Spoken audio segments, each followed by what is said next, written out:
Bonjour chers amis, je suis Brice Kandem, consultant comptable et formateur sur les logiciels de gestion.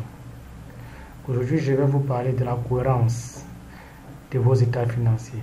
Je vais vous montrer comment maîtriser la cohérence ou bien comment vérifier la cohérence de vos états financiers ou bien de votre DSF. Lorsqu'on parle de la DSF, chers amis, il s'agit en fait de vos états financiers et des états fiscaux. Vous devez déjà savoir que les états financiers en question sont constitués du bilan, du compte de résultat, du tableau de flux de trésorerie et des transnotes. Que voici note 1, 2, 3A, ainsi de suite, et des transnotes. Donc c'est ça les états financiers. Et en ce qui concerne les états fiscaux, chers amis, il s'agit en fait du tableau de passage du résultat comptable au résultat fiscal, du tableau de détermination du minimum de perception, du tableau de détermination du résultat fiscal, et des acomptes versés, du tableau des opérations relatives à la TVA. C'est ça en fait les états fiscaux. Bien, chers amis, aujourd'hui je vais donc vous parler de la cohérence proprement dite. La cohérence en fait suppose la relation fondamentale entre les différents tableaux. Il s'agit le plus souvent des relations existantes entre certaines postes du bilan et du compte de résultat, ou bien certaines postes du bilan et les différentes notes. Il peut également s'agir des relations existantes entre le compte de résultat et les différentes notes, ou bien du compte de résultat et des états fiscaux. Il existe dans cette application un puissant outil de contrôle de vos états financiers. Il s'agit en fait de cet outil. Donc une fois que vous avez monté en fait vos états financiers, vous devez vérifier la cohérence à partir de cet outil. Vous devez vérifier cette cohérence. Vous devez d'abord vérifier l'équilibre de l'actif et du passif à partir d'ici. Bref, je vais revenir dessus, mais à partir de ce tableau, vous serez appelé à vérifier toutes les cohérences relatives à vos états financiers. Donc, je vais d'abord commencer par importer la balance proprement dite. Je vais importer ma balance. Parcourir, je vais importer ma balance de l'exercice 2018. Bon, chers amis, en fait, là, c'est ma balance de l'exercice 2018. Vous voyez un peu. Là, c'est ma balance de l'exercice dont j'ai importé. Une fois que j'ai importé, automatiquement, la DSF est montée. Vos états financiers sont montés intégralement. Vous voyez un peu. Donc, vous avez le bilan qui est généré de façon automatique. Vous voyez un peu. Vous voyez un peu. Déjà ici, je peux déjà vous expliquer quelques cohérences. Une fois que vous avez monté votre bilan, vous devez par exemple vérifier que le total actif Etna est égal au total passif Etna. Vous devez également vérifier que le total de l'actif Etna moins 1 est égal au total du passif Etna moins 1. Ça, c'est l'une des choses dont vous devez vérifier.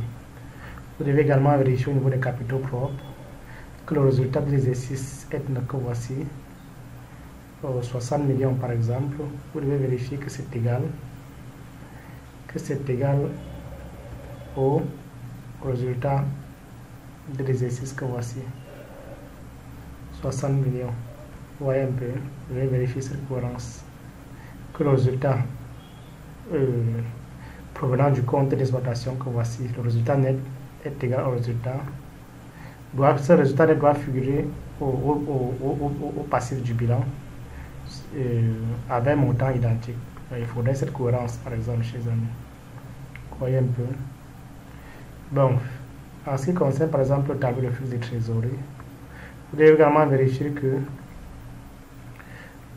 la trésorerie nette au 31 décembre, figurant le tableau de flux de trésorerie, est égale à la trésorerie nette au 31 décembre, figurant dans le bilan. Bon, dans le bilan, ici, là, j'ai 30 millions comme trésorerie nette au 31 décembre. Mais par contre, le tableau de flux de trésorerie que voici, la trésorerie nette est de 63 millions. Ça veut dire que certainement, il y a un problème. Vous devez simplement vérifier où le problème se pose. Donc ici, vous avez le flux de trésorerie provenant des activités opérationnelles qui se calcule, comme vous voyez plus haut, qui était la capacité de financement, moins la variation d'actifs circulants, moins la variation des stocks, moins la variation des créances, plus le passif circulant, plus la variation du passif circulant. C'est la somme de tout ça qui donne en fait la variation du flux de trésorerie pour les activités ordinaires. Vous voyez un peu. Et aussi, vous avez ici là le flux de trésorerie pour les activités d'investissement. Donc, si durant l'exercice, la société a eu à décaisser de l'argent en vue d'entrer en possession des obligations incorporelles, vous devez mettre le montant ici en moins. Si la société a acheté des obligations durant l'année, vous mettez, et a eu à décaisser de l'argent à ce titre, vous mettez le montant des obligations ici, vous mettez le montant décaissé ici. Si l'entreprise a eu à décaisser l'argent en vue d'acquérir des obligations financières, vous mettez ce montant ici en moins. Vous voyez un peu, ce montant en moins, c'est pour ça que vous voyez moins. Maintenant, si l'entreprise a eu à céder des obligations financières et incorporelles, vous mettez le montant ici en plus. En plus, si l'entreprise a eu à encaisser une somme d'argent à l'issue de la cession des obligations financières, vous mettez ce montant ici en plus. Bref, c'est un peu ça. Mais du moins, par rapport à mon... Bon, ça c'est la somme de tout ça qui a donné le flux de trésorerie pour les activités d'investissement. Et en ce qui concerne, par exemple, le flux de trésorerie pour les activités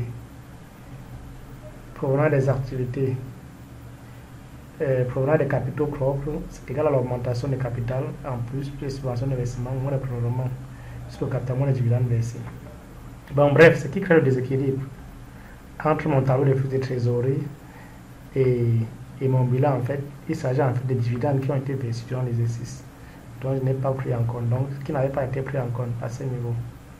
Donc, lorsque vous montez votre tableau de flux de trésorerie, vous devez également contrôler, vérifier à ce que la trésorerie nette de votre tableau de flux de trésorerie, comme je dit d'entrée de jeu, soit égale à la trésorerie nette figurant au bilan.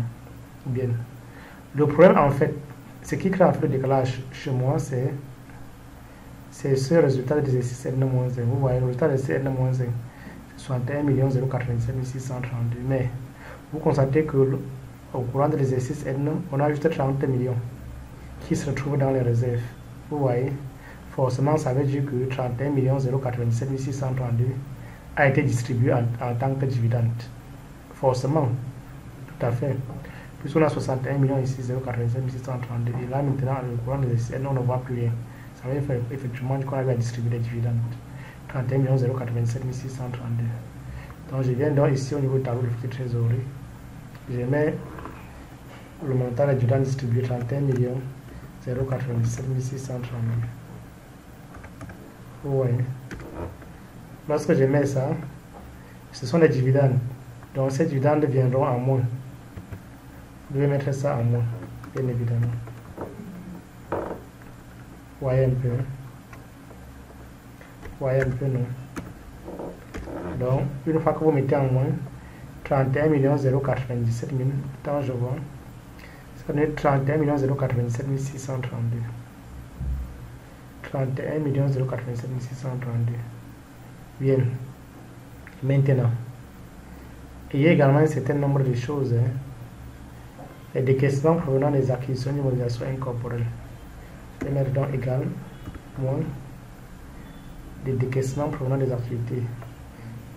Les acquisitions d'immobilisation incorporelle, voici. Je vais mettre en moins. Les décaissements liés aux acquisitions d'immobilisation corporelle, il n'y en a pas. Les décaissements liés aux acquisitions d'immobilisation financière, j'ai 150 000. Et j'ai également les encaissements liés aux cessions d'immobilisation corporelle et incorporelle. Donc je vais également incorporer ça. Bien. Donc bref, si je vérifie maintenant ma trésorerie nette est de 30 820 594. Au niveau de mon bilan, ma trésorerie nette est de 30 820 593. Donc une différence de 1. Donc en fait, c'est la même chose. Donc lorsque vous montez vos états financiers, chers amis, vous devez veiller à ce que la trésorerie nette de votre tableau de flux de trésorerie au 31 décembre soit égale à la trésorerie nette figurant au bilan.